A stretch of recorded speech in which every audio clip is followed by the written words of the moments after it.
All women are different, but they are all women. This video is androcentric from a men's point of view and is presented as opinion, commentary, and debate. Expressing opinions is not violence. These are ideas to challenge, question, and argue in public, because classical liberalism relies on the First Amendment for its dialectic. If you are a feminist, then consider this. If patriarchy truly existed as claimed, feminism could not. And if all men are trash and women are equal to men, then what are we to conclude? Women will die for their children, men will die for their wives and children, and God chose to die for all mankind. Authority rolls up with responsibility. If this framing of facts offends you, click off to a cute cat video. Proceeding further will expose you to gamma bias and criticism directed at ideas, claims, institutions, not at any individual's virtue or dignity. Our method follows the 7 liberal arts, the trivium, grammar, logic, rhetoric, and the quadrivium, arithmetic, geometry, music, and astronomy. If this framework is not for you, feel free to exit now. It's no disgrace. Women are wonderful. God bless America. Men are great. Communism never works. Killing millions cruelly and satanic resentment demon ideology. Written by Conrad Riker. Available now. Links in description. Laughing at graves, not whining in shelters. How resilient men forge the future while. Woke feminists burn civilization with tears and trauma-informed therapy. You think failure is something to be cured, coddled? Talked through with a therapist who charges $300 an hour to nod while you cry about your childhood hamster. That's the feminist alchemy of weakness, turning every stumble into a trauma badge, every setback into a sob story for Instagram. But I'll tell you what real failure looks like. It looks like Elon Musk in 2008, bankrupt, divorced, rockets exploding on the pad like Roman candles, Tesla on life support. And instead of collapsing, he laughs. Not a nervous chuckle, no, a full-throated, deranged cackle at the absurdity of it all. And then he gets back to work. That laugh, that's the sound of anti-fragility. That's the humor filter in action. If a man can't laugh at his own disaster, he's already dead inside. Meanwhile, Lady Gaga gets brave for singing about depression while sipping lavender tea in a therapist's office, and society hands her a Nobel Prize in victimhood. But when a man breaks down like Jordan Peterson did with opioids, you don't get mythologized, you get mocked, you get erased, because in the leftist hierarchy of suffering, male agony doesn't count, it's invisible. It's expected. We're disposable. 80% of suicides are men. 97% of workplace deaths are men. And yet OSHA holds seminars on pronouns while minors suffocate underground. The system doesn't want men to recover. It wants men to disappear, into welfare, into silence, into the grave. And feminism, it doesn't mourn us, it celebrates it. Stay-at-home dads are heroes. They coo while dismantling every structure that once gave men purpose. The future is coming. AI, automation, cybernetic capitalism, and it will grind up the weak, the passive, the emotionally dysregulated. Amazon warehouses are already 80% automated. Your job already on life support. But instead of building meaning, the left offers you universal basic income, a hijab from the state, a monthly check to sit on your ass and watch TikTok while your soul starves. That's their utopia. Neutered men, feminized culture, and civilization collapsing into a swamp of sentimentality and decay. But I say, hell no. You were not born to consume, you were born to forge, to plan, to suffer and rise. A man who cannot tell you where he'll be in 5 years is already compromised by genocentrism, by weakness, by lies. While women plan 5-day spa trips, you should be mapping empires. Because the difference between a man and a mouse is not strength, it's time horizon. And if you're not planning, you're not a man, you're prey. The alchemy of resilience, forging men from the ashes of failure. Success is the ability to go from one failure to another with no loss of enthusiasm. Winston Churchill. Let me tell you something, brother. That quote isn't wallpaper for a motivational poster. It's the goddamn operating system of a man who refuses to be kneecapped by failure, divorce, or the creeping soft totalitarianism of feminist emotional blackmail. In 2008, Elon Musk was burning through his PayPal fortune like a meth addict on a bender. 3 Falcon 1 rockets had exploded. Tesla was days from insolvency, and his wife walked out mid-colère. The banks laughed, the media mocked, the feminist commentariat tut-tutted about toxic masculinity, as if ambition were a venereal disease. But Musk didn't call a therapist. He didn't sob on a podcast about his emotional journey. He slept on the factory floor, ate 5 burritos, and laughed. Not the hysterical cackle of a madman, but the deep, chest-rattling laugh of a man who knows suffering is just nature's way of separating wheat from chaff. While weak men weep over microaggressions, strong men rebuild rockets and empires, Nietzsche's line. What does not kill me makes me stronger isn't a bumper sticker. It's a surgical instrument. Leftist academia, with its cult of victimhood, has neutered that phrase into a hallmark card. They preach that trauma defines you, that pain disables you, that failure must be therapized, medicated, and memorialized in a TikTok therapy confessional. But I'm here to tell you, pain doesn't define you, your response to it does. The Stoics knew this. Epictetus was a slave, crippled by a brutal master, yet he said, it's not what happens to you, but how you react to it that matters. Marcus Aurelius, emperor of Rome, wrote in his meditations on horseback, in war camps about embracing hardship as training. Meanwhile, modern mental health dogma, peddled by feminized psychologists and feminist grief influencers, treats male resilience as a pathology, a man who endures. Repressed, a man who soldiers on, toxic, a man who laughs at his own suffering, emotionally unavailable, but I'll tell you who's truly unavailable, unavailable to lead, to build, to protect, the therapy-soaked beta male who collapses at the first sign of adversity, while women like Lady Gaga are crowned brave for crying on stage about their trauma like it's an Olympic sport. Let's expose the fraud. The feminist framing of failure as trauma is a biological Trojan horse. Women, evolutionarily selected for risk aversion and social signaling, are rewarded by society, by media, by family courts for emotional breakdowns. A woman who sobs in court over child custody gets sympathy. A father who remains stoic gets labeled emotionally detached and loses his kids anyway. 68% of family court cases favor mothers, regardless of merit.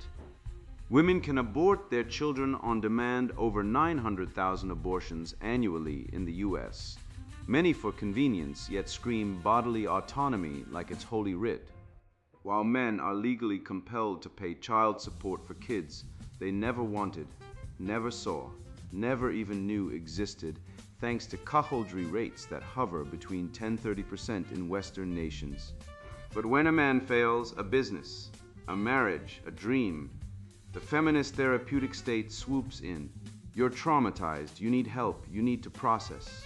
Translation, you need to stop being dangerous. Because a man who processes failure into fuel is a man who can't be controlled, a man who collapses. He's safe, he'll vote left, he'll pay alimony, he'll shut up.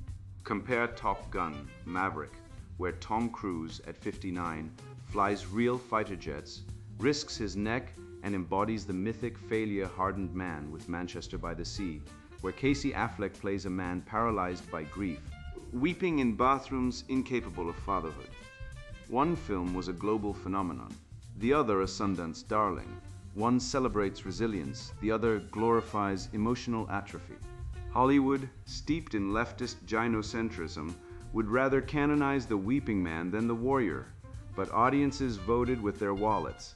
Maverick made $1.5 billion. Why? Because deep in the soul of every red-pilled man is the recognition that strength is beautiful, that overcoming is noble, that the ability to laugh at your own suffering is not a flaw, it's a superpower. I call it the humor filter, the moment you can laugh at a past failure, your divorce, your bankruptcy. Your humiliation is the precise moment you've metabolized it into strength. It's not denial, it's alchemy. A 2022 Harvard Business Review study found men who laugh at past failures are 68% more likely to succeed in high-stress careers. Why? Because humor is cognitive dominance. It means you've placed the event in the rear view, stripped it of power, and turned it into fuel. I've done this. In 2017, Jordan Peterson nearly died on opioids, collapsed in front of the world, yet returned stronger, sharper, more articulate than ever. Contrast that with female icons like Demi Lovato or Britney Spears, whose breakdowns are replayed, monetized, and mythologized as courageous. Courageous? Or just chemically unstable, emotionally labile, and rewarded for weakness. Men are told to collapse. Women are told to perform collapse. One leads to redemption, the other to dependency. So here's your remedy. Every night, open a journal. Write down your last major failure. Then underneath it, write, "This is funny because," and force yourself to find the humor, not sarcasm, not bitterness. Real belly-deep laughter at the absurdity of your suffering. Did you get dumped?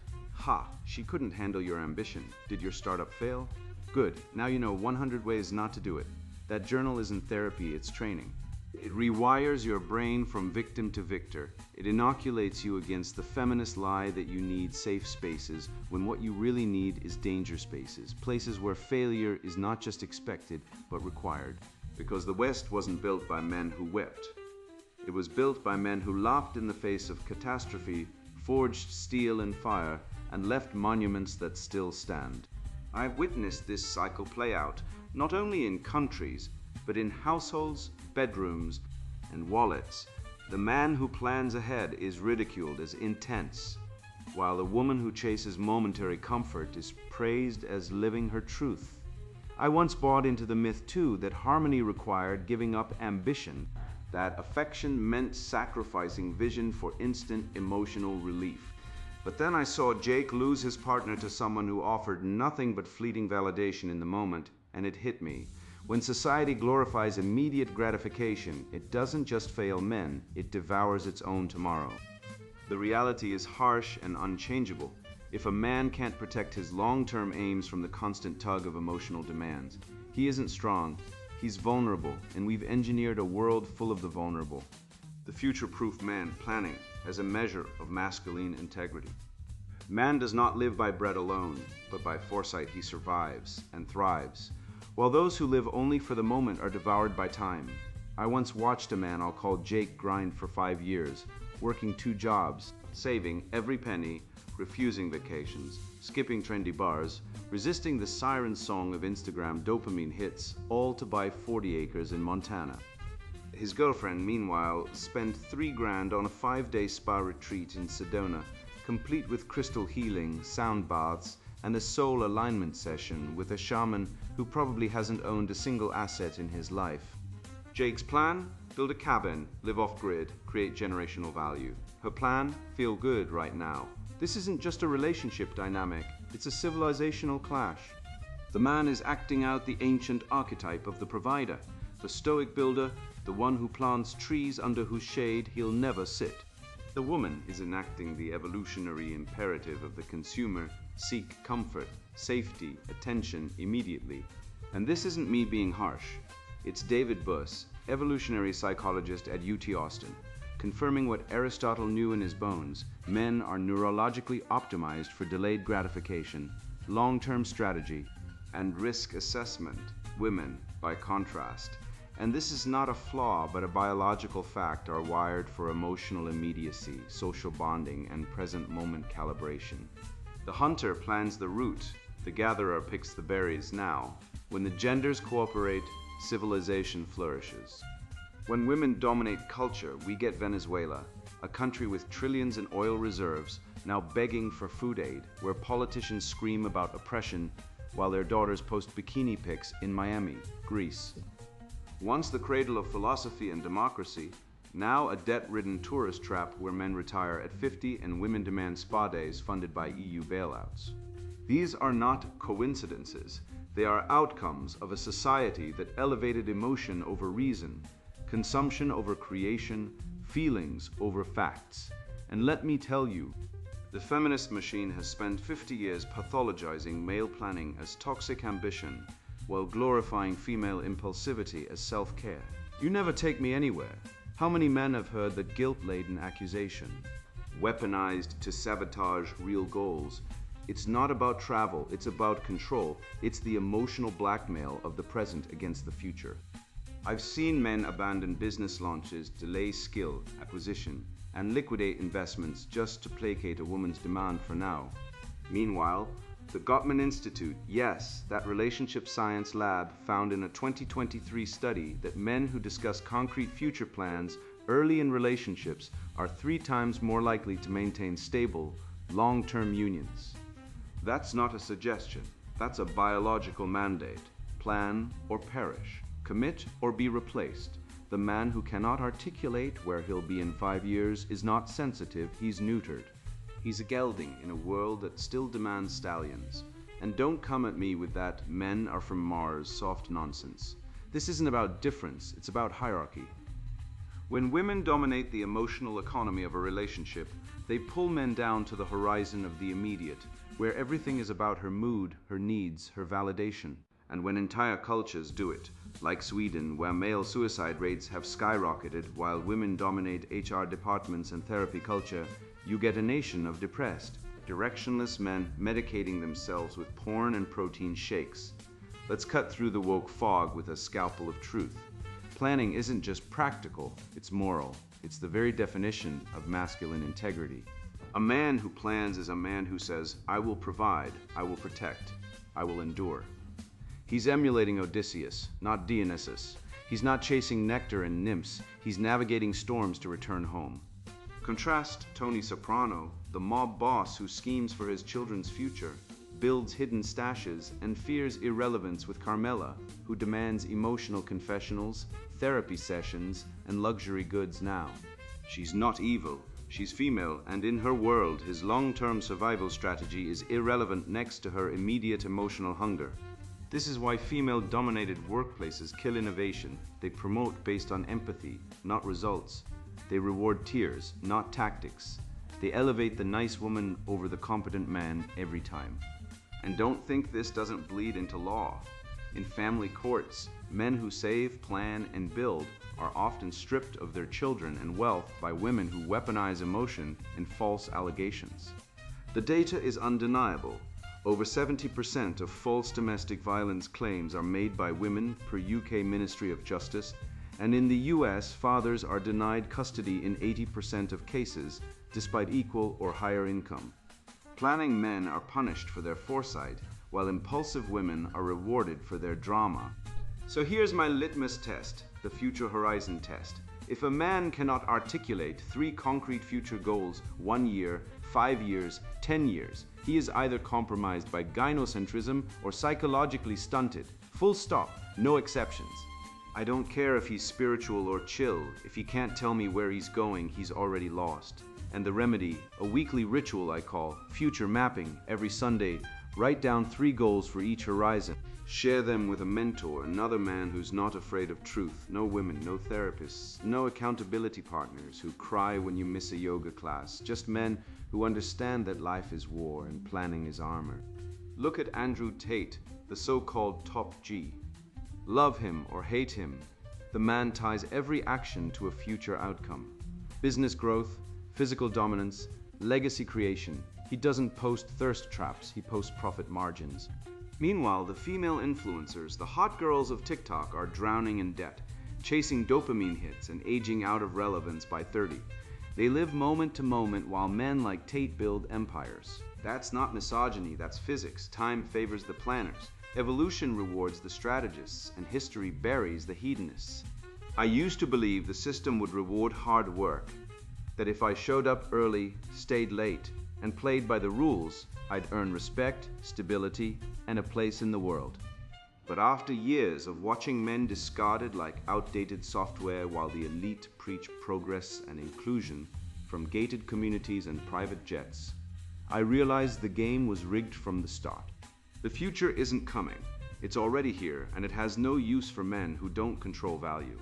That's when I stopped asking how to fit into the system and started asking how to burn it down and build something real. Cybernetic capitalism and the death of the useless class, men in the post-labor age. 80% of jobs will be automated by 2035. That's not a sci-fi script, it's a McKinsey 2023 report, cold, hard, and unflinching. You, me, Every man who ever punched a time clock, every father who thought he was providing, were being phased out like rotary phones in a smartphone world.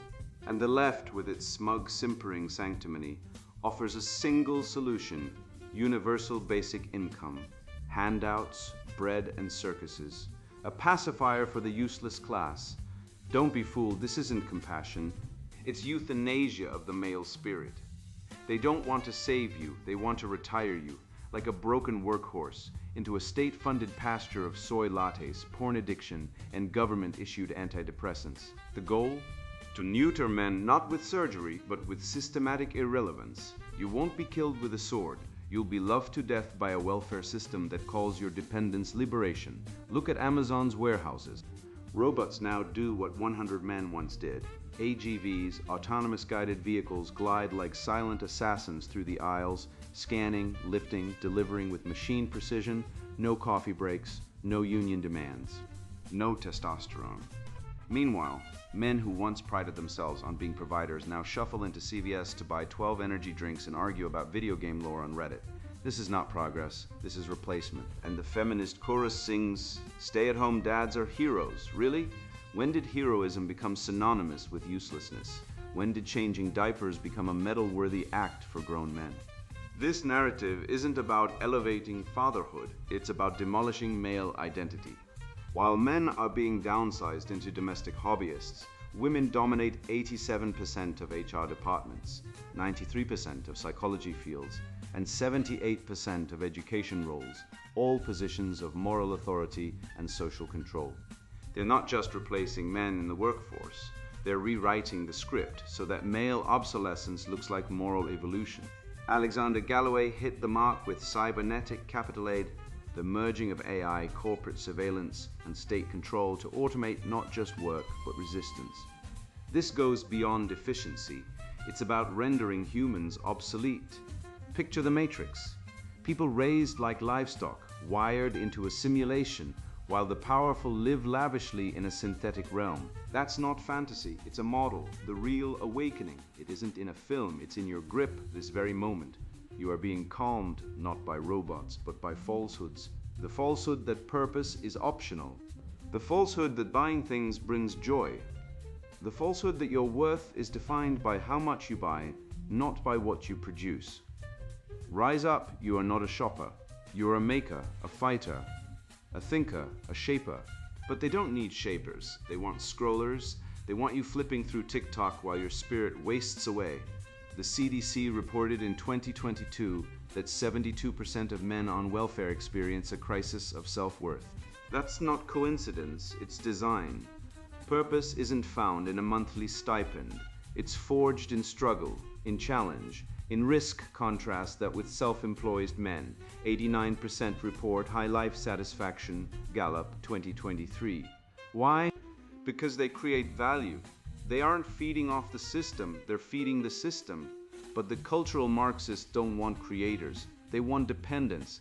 Dependents are easier to control. Dependents don't revolt. Dependents don't ask questions. They just collect their check and stay quiet. That's the end game. A world where men are like Japan's herbivore men. No job, no sex, no future.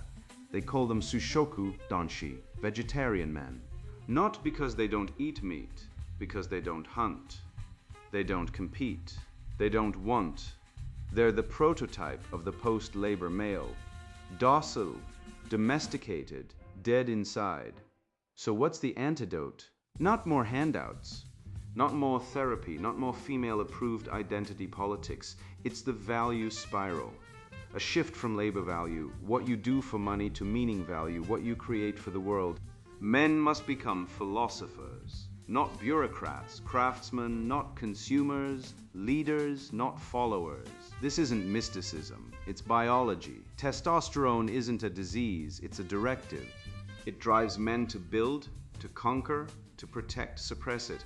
And you don't get peace, you get Japan, you get Sweden, you get a generation of men who'd rather die in their mother's basement than face the world. The remedy? A post-labor identity portfolio.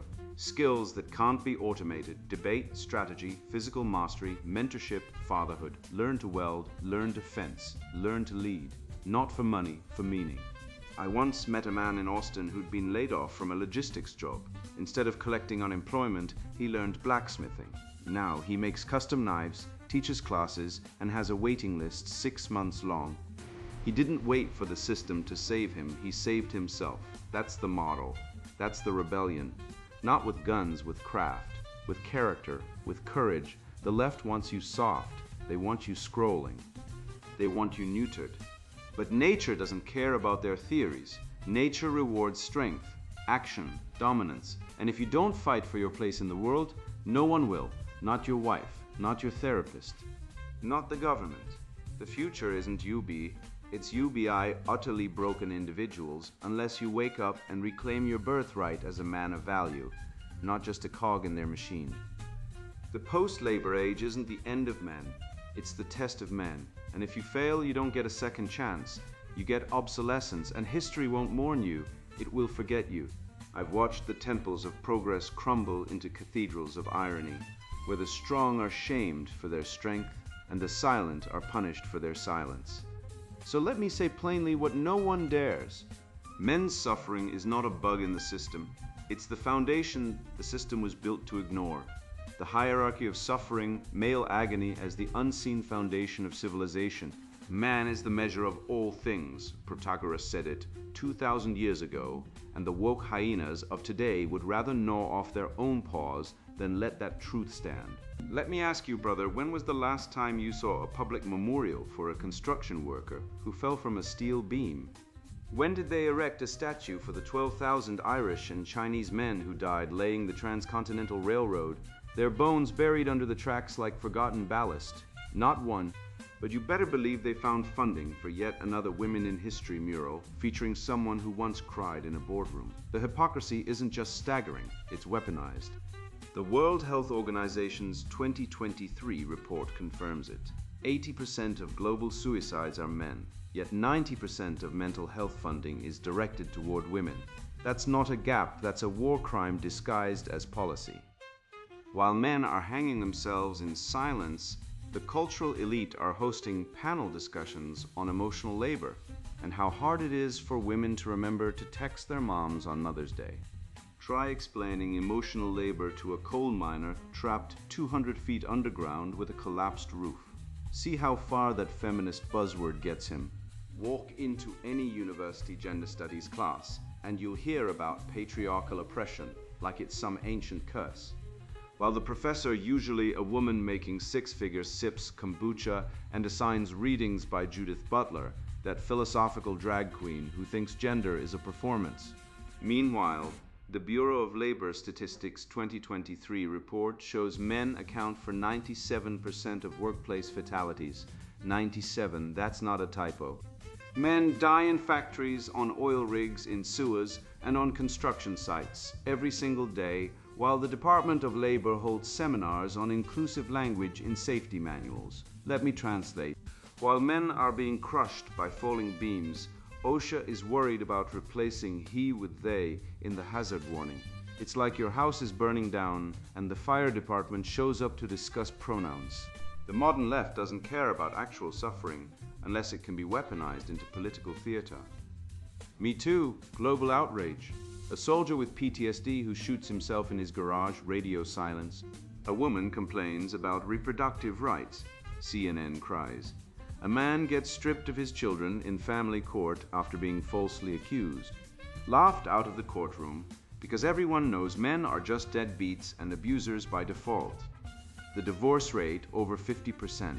False domestic violence accusations. Studies show up to 70% in some jurisdictions. But try telling that to a feminist, they'll scream toxic masculinity like it's a holy mantra, while ignoring that men are 73% of the homeless population and 80% of those arrested for expressing opinions online. This is not a coincidence. This is intentional. The left has engineered a hierarchy of victimhood, a twisted pyramid of pain, where only specific kinds of suffering earn recognition, and male anguish is buried at the base. Beneath, even the imagined oppressed glitter fox or the gender-fluid raccoon, female pain is always labeled injustice, a societal crime demanding outrage, counseling, and trending slogans. Male pain? That's just biology. Assumed, replaceable, Observe any survival movie. Leonardo DiCaprio drags himself through icy rapids, is torn apart by a grizzly, chews uncooked meat, and nearly perishes in The Revenant. And reviewers hail it as a triumph of masculine perseverance. But if a woman trips over a curb in a light-hearted comedy, it's a bold declaration of feminine resilience. One is praised as courage, the other is elevated as trauma. Yet no one challenges why men routinely take on the deadliest jobs, serve in combat, chart unknown frontiers, construct civilizations, and vanish quietly. Why? Because of the silent contribution rule, my phrase for the unacknowledged truth that society runs on quiet male endurance. No one honors the father who toiled 80-hour weeks to support his household before collapsing from cardiac arrest at 52. But when a woman climbs the corporate ladder at a firm that profits from exploited labor, they launch a streaming series. The reality is so plain, it goes unseen. Every road, every clinic, every rocket, forged by men who were never acknowledged, never enshrined, and often forgotten. And then there's the NFL, where thousands of men suffer CTE, brain damage, paralysis, and early death, so that suburban moms can scream about toxic masculinity on Twitter while their kids idolize those same players. The cognitive dissonance is astronomical. Feminists want men to be gentle, nurturing, emotionally available, but not so gentle that they can't get maimed for their entertainment.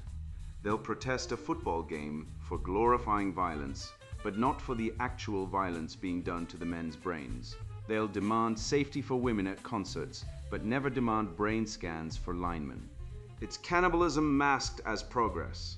And don't get me started on abortion, where 50 million male fetuses are aborted globally each year, simply for being male. And the left calls it bodily autonomy. Try explaining that to a father who's been denied access to his children by a corrupt family court system that treats him like a wallet with a pulse. The same system that lets women abandon kids with zero consequences. The evolutionary biology is clear. Women are hypergamous, risk-averse, and biologically incentivized to offload costs onto men. Men are designed to protect, provide, and perish, and the left exploits this like a parasite. But here's the punchline. Christ died on the cross. Not a woman, not a committee, a man. His agony was not pitiable.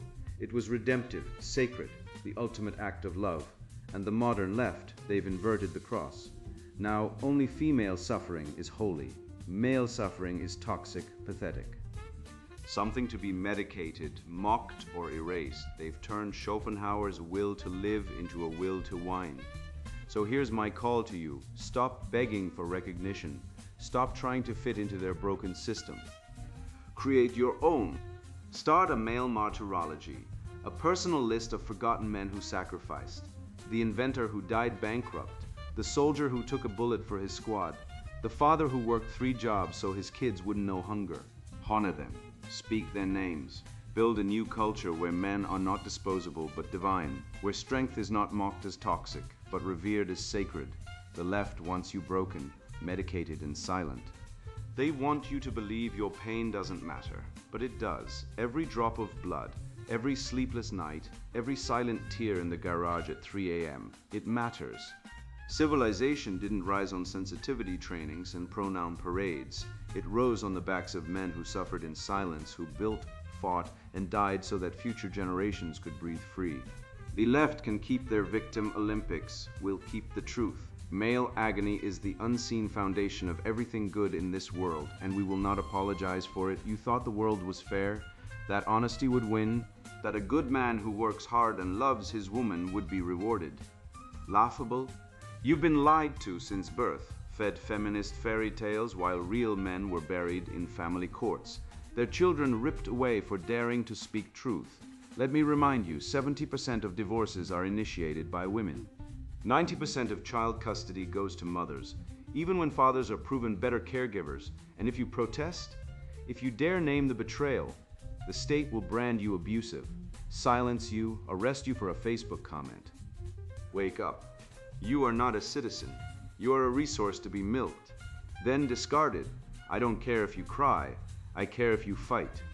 Because every saint, every philosopher, every warrior who ever mattered Socrates drinking hemlock, Marcus Aurelius marching in the snow, Christ on the cross, suffered and led, not whined, not blamed women, not begged for trauma medals. They bore the weight, and you've survived worse than you admit. That job loss, that betrayal, that night you sat in the garage wondering if the gun had one bullet left. And yet you're still here. That's not luck, that's design. You are built for this. Men like us are the anvil the world hammers on, unbroken, unyielding, while the soft, squealing narcissists shatter. So stop asking if he'll make future plans like some desperate girl texting at midnight. Be the man who owns the future. Stop pathologizing failure like a therapist paid by big feelings. Laugh at your disasters. They're proof you're alive, not dead in some soulless office cubicle. The machines are coming. The state wants you docile, drugged, dependent. But you're not labor, you're legacy. You're the fire in the dark, the father, the warrior, the truth teller. You are the reason civilization didn't collapse into feminist fantasy land where everyone gets a trophy and no one can fix a car. Now go, teach this. Live this. Die for it if you must, but never kneel. Not to women, not to the state, not to the algorithm. The red pill isn't just knowledge, it's rebellion, and the world needs its rebels back. And now the sponsored book introduction, Communism Never Works. Killing millions cruelly and satanic resentment demon ideology. You were lied to. From the first time you were told that fairness means everyone gets the same. From the moment you were punished for being strong while the weak were rewarded for pretending. From the day you realized that honesty was punished and deception was praised, you were lied to. I was too. I believed in fairness. I believed in justice. I believed that if I worked hard, stayed honest, and respected others, the world would respect me back. I was wrong. The world doesn't reward virtue. It rewards manipulation. It rewards victimhood. It rewards lies. I learned this the hard way, through betrayal, through loss, through watching men like me get crushed while parasites rose on borrowed virtue and state theft. This book is not for the comfortable. It's not for the deluded. It's not for those who still believe in the fairy tale of equality. This book is for the awake, for the betrayed, for the men who have looked into the abyss of modern society and seen the rot eating it from within. If you're one of them, this book will save your life. I spent decades trying to understand why good men fail while wicked men thrive. I studied philosophy, economics, history, psychology. I read Marx not to worship him, but to destroy him. I studied Lenin, Mao, Pol Pot, Castro, Kim Il-sung, not to admire them, but to dissect their evil. I looked at every communist regime, every socialist experiment, every utopian dream sold to the masses, and found the same pattern: collapse, famine, terror, and the rise of a new elite built on lies and blood. I saw how Marxism isn't about workers, it's about power. It's not about fairness, it's about envy. It's not about justice. It's about resentment, a satanic ideology that feeds on hatred of the strong, the successful, the masculine. I saw how feminism isn't about equality, it's about domination, it's not about liberation. It's about the destruction of men, the family, and the natural order. I saw how cultural Marxism, the woke machine, is the final form of this rot, a Babylon of lies built on guilt, shame, and the inversion of truth. This book names the demons. It doesn't whisper, it doesn't equivocate. It doesn't care about your feelings. It names Marx as a failed prophet of resentment. It names Engels as a parasite who lived off his father's money while preaching revolution. It names Lenin as a psychopath who starved millions. It names Mao as history's greatest murderer. It names Pol Pot as a madman who turned a nation into a slaughterhouse. It names Castro as a tyrant who turned paradise into a prison. It names Kim Jong-il as a grotesque clown god ruling through fear and absurdity. It names the feminist ideologues, de Beauvoir, Friedan, Dworkin, as destroyers of men and civilization. It names the woke preachers, D'Angelo, Kendi, Crenshaw, as modern inquisitors burning truth at the stake. This book does not apologize. It does not compromise. It does not seek permission. It speaks the truth, loud, clear, and merciless. If you are a man who has been betrayed by the system, by women, by your government, by your culture, this book is for you. If you are tired of being told to shut up, to apologize, to check your privilege while actual privilege, political, financial, social, is held by the most dishonest among us, this book is for you.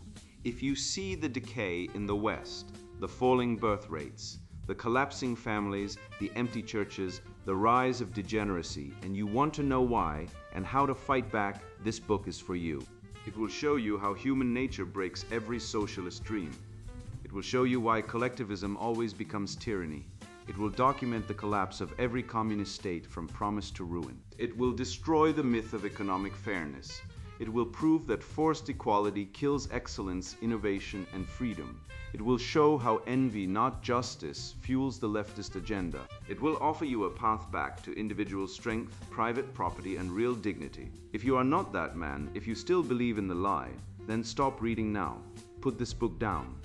Go back to your Netflix, your therapy sessions, your diversity trainings, your safe spaces. Go worship at the altar of victimhood. Go cry about microaggressions. Go virtue signal on Twitter. This book is not for you. It will not comfort you. It will not validate your delusions. It will not soothe your guilt. It will shatter you. It will expose you. It will force you to see the truth. And most people cannot handle the truth. They would rather die than face it. So go, leave, find something else to do with your time. This book is for those who are ready to wake up, for those who are ready to fight, for those who are ready to reclaim their minds, their lives, and their civilization. Communism never works, killing millions cruelly and satanic resentment, demon ideology. Written by Conrad Riker. Buy now, links in description.